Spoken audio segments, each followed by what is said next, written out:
Bonjour et bienvenue sur ma chaîne. Je suis Anaïs, naturopathe et thérapeute énergéticienne et j'accompagne les femmes qui se sentent submergées par le stress ou en décalage avec leurs émotions à retrouver sérénité, vitalité et confiance en elles. Aujourd'hui, je t'accueille dans cet espace afin de parler de cette année 2025 qui nous a bousculé, chamboulé.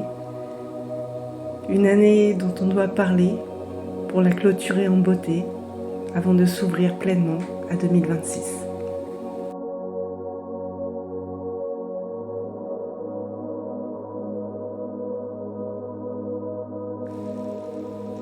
Si je te dis que 2025 n'a pas vraiment été une année, mais plutôt un passage, une traversée, quelque chose qui nous a déplacés intérieurement. Si je te dis que beaucoup de personnes ont ressenti une coupure nette, comme un avant et un après, sans forcément pouvoir mettre des mots dessus. Pas toujours un drame, pas toujours un événement précis, et parfois juste une sensation profonde que quelque chose avait changé. Si ça te parle, reste avec moi, parce que ce que tu as ressenti n'est ni une faiblesse ni une perte de repère, c'est une transformation. Quand 2025 a commencé, j'étais dans une énergie très simple, avancer. Avancer sûrement parce qu'il le fallait, avancer parce que j'avais déjà commencé, ou avancer parce que s'arrêter faisait trop peur. Je ne sais pas si tu l'as ressenti toi aussi, mais 2025, ça a été comme deux vies. De janvier à août, j'avais la sensation que ma vie avait une structure, des objectifs, des habitudes, un rythme en fait que je connaissais par cœur depuis longtemps. Je faisais ce que je savais faire, je répondais aux attentes, je tenais bon. Mais avec le recul, je me rends compte que je vivais beaucoup dans ma tête. Je réfléchissais, j'anticipais, j'organisais. Le mental prenait toute la place et en fait, je ne m'écoutais pas vraiment. Et puis, sans prévenir, septembre est arrivé.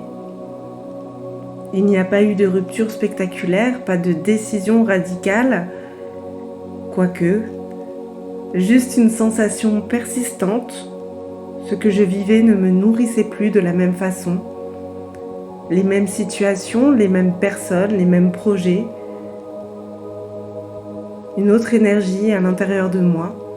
Je ne savais plus si j'avais encore envie d'être là, avec ces mêmes personnes, dans ce même cercle, au même endroit. Parce qu'à l'intérieur, tout remuait très fort. Et c'est là que j'ai compris quelque chose d'important. Je n'étais pas en train de tout gâcher. En fait, j'étais en train de changer.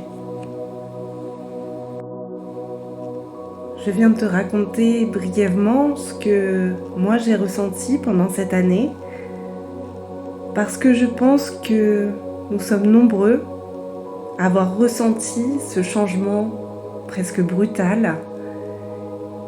Et aujourd'hui, je te propose ce podcast pour que nous puissions voir ensemble quelles énergies ont traversé 2025 afin de comprendre ce que nous avons vécu. Alors oui, 2025 a été une année très particulière sur le plan énergétique, même si on n'utilise pas tous ce mot-là. La première partie de l'année portait une énergie de continuité. On faisait avec ce qui existait déjà, on réparait, on maintenait. Beaucoup de personnes ont continué des vies qui ne leur correspondaient plus vraiment, simplement parce qu'elles avaient déjà trop investi pour reculer. Il y avait une forme de fatigue sourde, mais aussi une volonté de tenir encore. Et puis, à partir de la fin de l'été, quelque chose s'est déplacé, pas à l'extérieur, mais à l'intérieur. Une question a commencé à émerger chez beaucoup d'entre nous. Est-ce que cette vie me ressemble encore ? Et quand cette question arrive, tu l'as peut-être ressenti toi aussi, tout devient plus fragile. Ce qui passait avant devient lourd, Ce qui était supportable devient carrément inconfortable. En fait, je pense que c'était pas vraiment une crise que nous avons vécue, mais plutôt une prise de conscience collective. La deuxième partie de 2025 a été marquée par une énergie beaucoup plus lente. Une énergie qui nous a invités à regarder plutôt qu'à agir, ou à ressentir plutôt qu'à contrôler.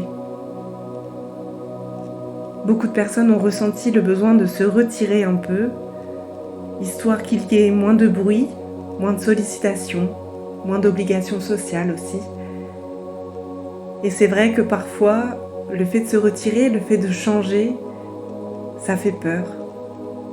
Et je pense clairement que ce mois de septembre, quand il est arrivé et qu'il nous a annoncé qu'il était temps de faire du tri, ça nous a fait peur.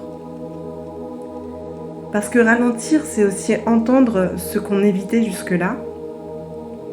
C'est aussi voir ce qui ne tient plus. C'est reconnaître que certaines choses doivent se terminer. Et pourtant, cette période n'était pas là pour nous punir, elle était là pour nous alléger, pour nous montrer quel était le chemin à prendre. Alors, on pourrait se dire que nous avons perdu des choses en route. Moi, je ne le vois pas comme ça. C'est pas vraiment une perte, c'est plutôt un réalignement. Alors après ce grand tri automnal, forcément, il va falloir reconstruire, reposer des bases solides. Et ça peut faire peur, ça aussi. 2026 arrive et elle ne va pas nous demander de tout recommencer. 2026, c'est une énergie qui nous demande de choisir. Choisir ce qu'on garde, choisir ce qu'on laisse, choisir ce qu'on incarne vraiment, choisir qui veux-tu être aujourd'hui. Après une année de prise de conscience, on entre dans une année, on pourrait dire, de cohérence. Les décisions prises en 2026 auront beaucoup plus de poids, pas parce qu'elles seront spectaculaires, mais parce qu'elles seront plus justes. Ce sera une année où l'alignement comptera plus que la performance, où le faire pour faire ne suffira plus, ou même je dirais n'aura plus du tout sa place. Ce qui ne sera pas en accord avec nos valeurs deviendra vite inconfortable. Il faudra vite s'en débarrasser et prendre une autre voie. Et à l'inverse, ce qui sera juste trouvera naturellement sa place. Alors comment se préparer à 2026 concrètement ? Tout simplement, il faut se poser de meilleures questions. Se préparer à 2026, ce n'est pas se fixer davantage d'objectifs, c'est se questionner profondément et sincèrement. Regarde ce qui t'a épuisé en 2025, mais regarde aussi ce qui t'a nourri, même légèrement. Regarde où tu te forces encore à faire les choses et regarde là où tu vas naturellement. En 2026, il va falloir accepter de faire moins, mais de faire mieux, de créer de l'espace dans son agenda, dans ses relations, dans sa tête, et surtout d'apprendre à écouter son énergie, parce qu'elle sait avant nous ce qui est juste. Si 2025 t'a donné l'impression de vivre deux vies, ce n'est pas parce que tu t'es perdu, c'est parce que tu as évolué.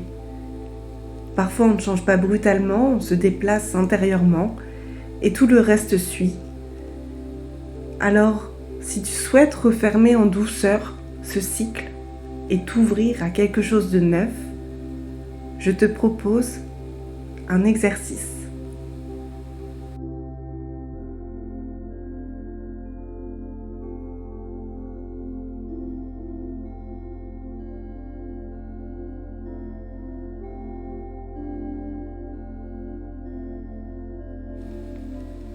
Je te propose maintenant un exercice de visualisation afin de laisser en 2025 ce qui n'a plus sa place en 2026. Je t'invite à fermer les yeux, à respirer profondément, à laisser ton souffle se poser.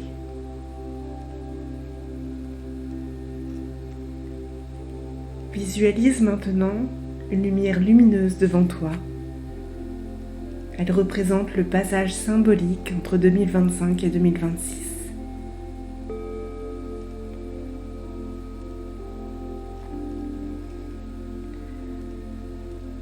Derrière toi se trouve un paysage. Il représente l'année 2025. Les moments vécus, les émotions traversées, les défis rencontrés, les leçons apprises. Certains éléments brillent encore et d'autres pèsent un peu plus lourd, paraissent plus sombres, plus ternes.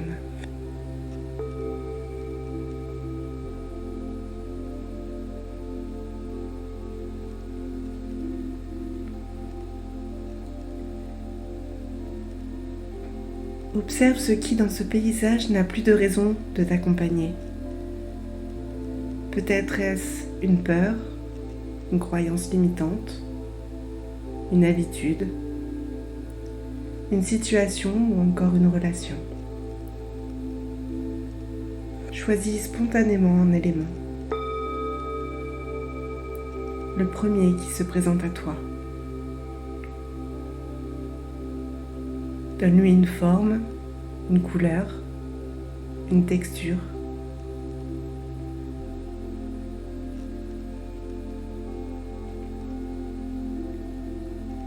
Imagine que tu le tiens dans tes mains comme un objet symbolique.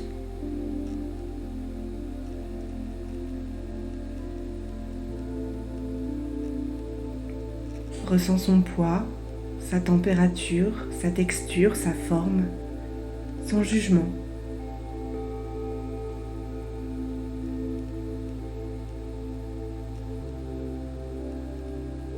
Puis lentement, viens le déposer au sol, juste là dans ce paysage de 2025, avec gratitude pour ce qu'il t'a appris.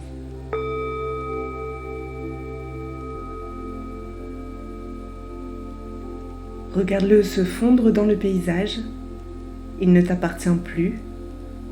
Tu es libre.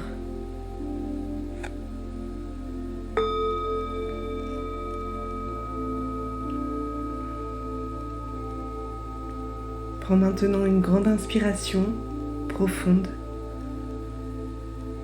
Et lorsque tu te sens prête, traverse cette ligne lumineuse et pénètre pleinement dans cette nouvelle énergie de 2026, plus légère, plus claire, plus aligné, avec ce nouveau paysage dans lequel tout est possible, tout est à créer, et tu en es la créatrice.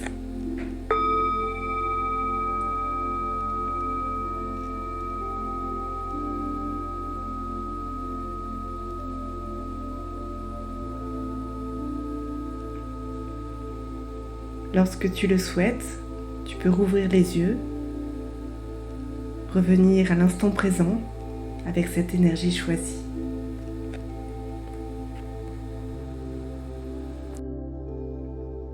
Avant de se quitter, un immense merci à toi pour ce moment, pour ton temps.